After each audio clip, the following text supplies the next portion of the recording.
안녕하세요. 서울대학교 보건대학원의 김성균 교수입니다. 환경보건학을 위한 분자독성학 원론. 오늘은 바이오 트랜스포메이션에 대해서 다루겠습니다. 내용이 좀 많기 때문에 여러분들이 책을 꼭 읽어주셨으면 좋겠습니다. 여기서 말하는 책은 카스렛 톡시콜로지 제6장에 해당되고 있고요. 이 영상은 핵심만 감추었다기보다는 전체적인 내용을 혼자 공부하실 때 도움이 되시도록 가이드 역할을 하기 위한 것이다 라는 것으로 이해해 주셨으면 좋겠습니다.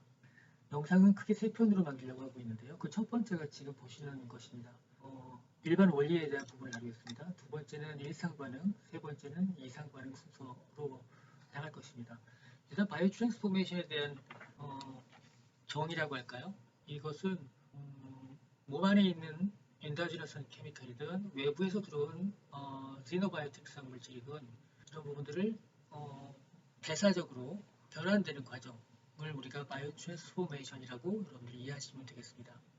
관련되어 있는 효소들은 물질마다 특이적으로 결합하는 부분이 있고요.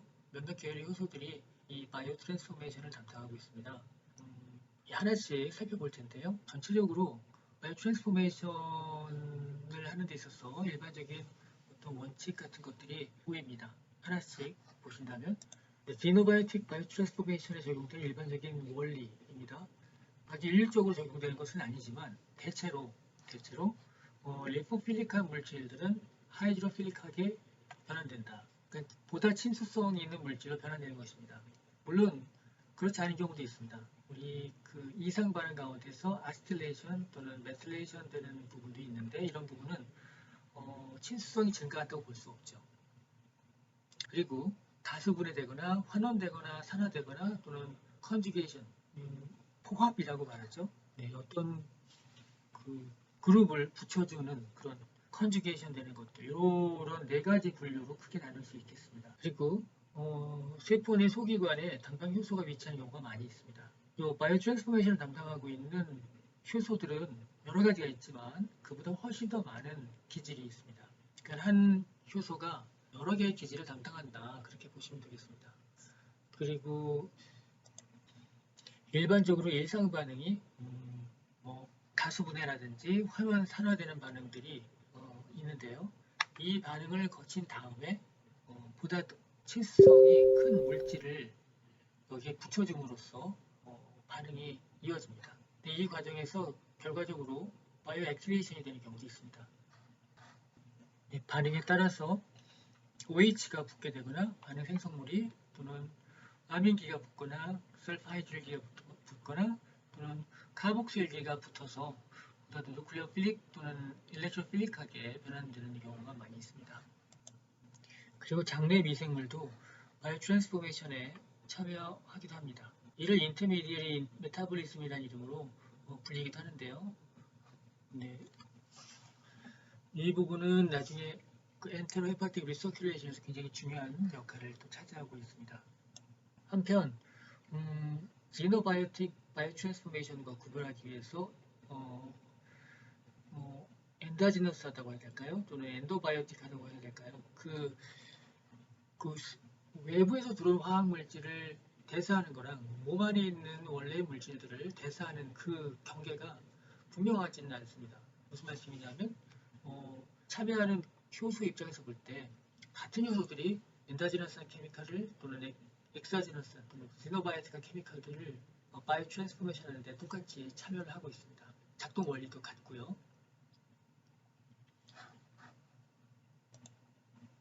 그 대사에 참여하는 효소, 즉 시노바이오틱한 효소들은 인덕션, 즉 유도되는 경우가 많이 있습니다. 많이 노출되면 많이 업 레귤레이션 됩니다. 이 과정에서 그 관련 유전자들을 업 레귤레이션 시키는 부분들이 누클레오 리셉터를 기반으로 해서 이루어집니다. 예를 들면 사이토크롭 P450, 1A 계열의 그런 유전자들을 활성화시키기 위해서 아릴 하이드로카본 리셉터가 개입을 하고 있고요. 예를 들어서 PAH라든지 또는 다이옥신 같은 것에 노출되면 이런 아릴 하이드로카본 리셉터가 활성화되는 절차가 들어갑니다. 그래서 이것을 이용해서 일종의 디너 센서라고 해서 이런 부분을 하나 있습니다. 원물질이 가령 일상 반응에서 사이토크롬 P450 계열이 있는데 그것에 의해서 대사되고 독성이 증가되는 경우가 있습니다. 근데 그것이 이상 반응에 의해서 예를 들자면 글루타치온 컨주게이트 되는 반응이죠. 이것에 의해서 그 독성이 감소되는 그런 현상들도 많이 관찰되고 있습니다. 네, 바이오 트랜스포메이션은 그래서 결과적으로 산화 스트레스가 유발되는 경우가 있죠. 이런 경우에는 글루타치온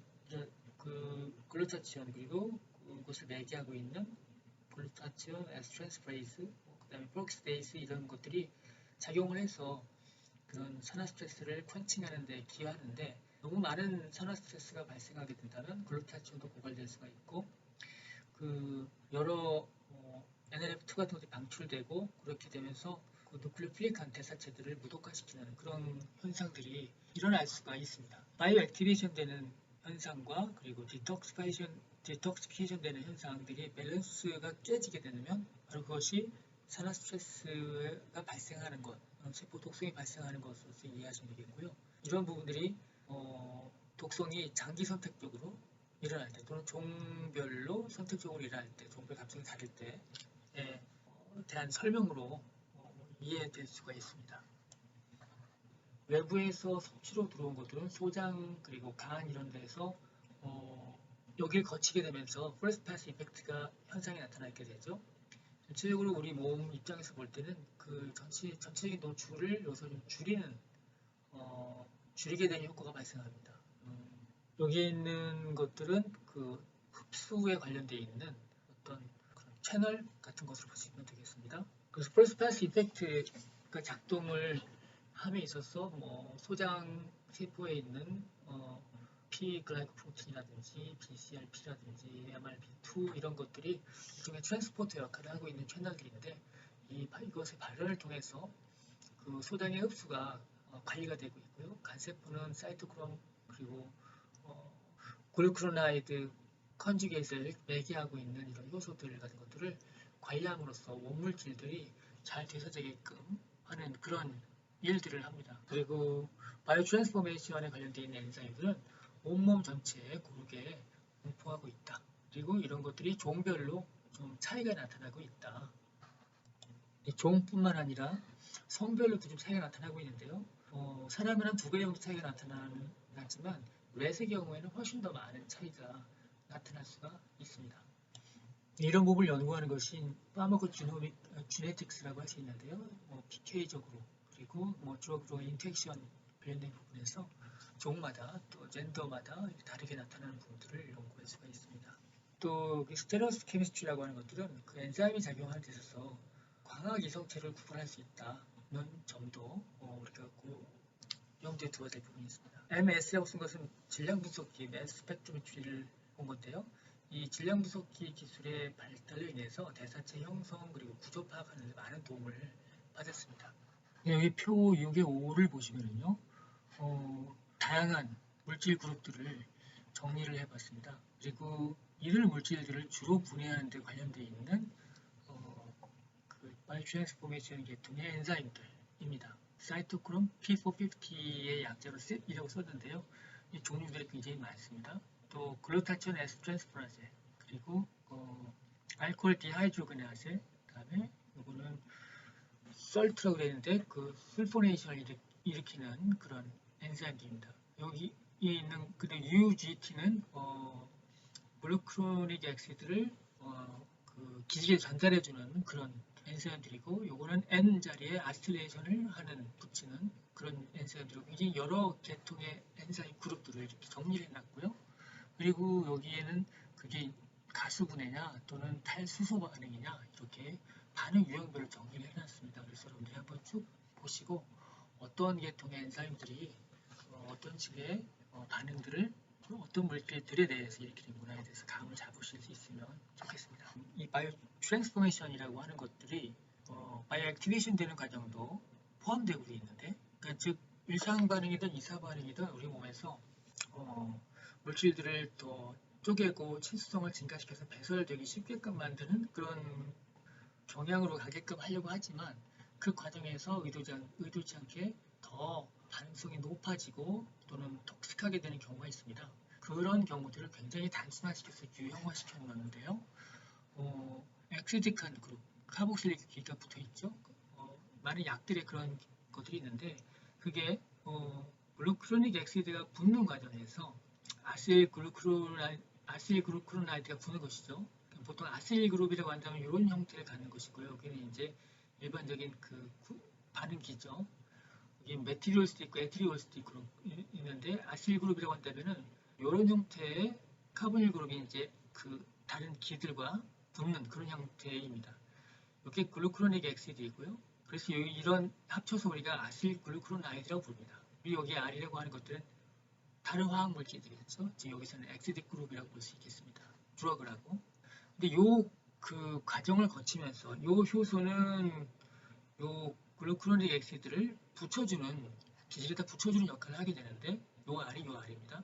붙여주는 역할을 하게 되는데 그 과정에서 간독성을 잃게 되는 경우도 있고요. 경우에 따라서는 아실 코엔자임 A가 그 황을 다리로 해서 이렇게 사이올 형성하게 되는데 그것이 이게 또 반응성이 높습니다. 그래서 이런 반응을 거치면서 간독성을 일으키게끔 되는 경우도 있고 또 사이토크롬 P450 엔자임에 의해서 결과적으로 전자를 찾아다니는 혼자 있기에는 굉장히 불안정하기 때문에 전자를 어디선가 취해야 되는 형태로 변하던가 아니면 요 카본 센터드 레디칼 여기 레디칼 형성되는 걸 보이시죠? 그렇게 돼서 그 반응성이 굉장히 증가되는 그런 방식으로 가던가 아니면 헤테로아톰 센터드 레디컬로 되는 경우가 있습니다. 여기서 헤테로아톰이라고 하는 것은 탄소나 수소 이외에 다른 대표적인 것들이 이제 황, 또 질소, 산소 또는 할로겐 원소들 이런 것들인데 거기에 레디칼이 형성되는 경우를 이렇게 표현합니다. 그래서 그 프록스테이스에 의해서 이것도 엔자임이죠.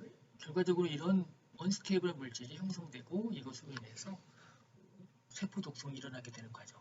이런 계열로 생각하시면 되겠습니다. 이 다음 영상에서는 페이스 1 리액션에 대해서 좀 정리를 해보도록 하겠습니다.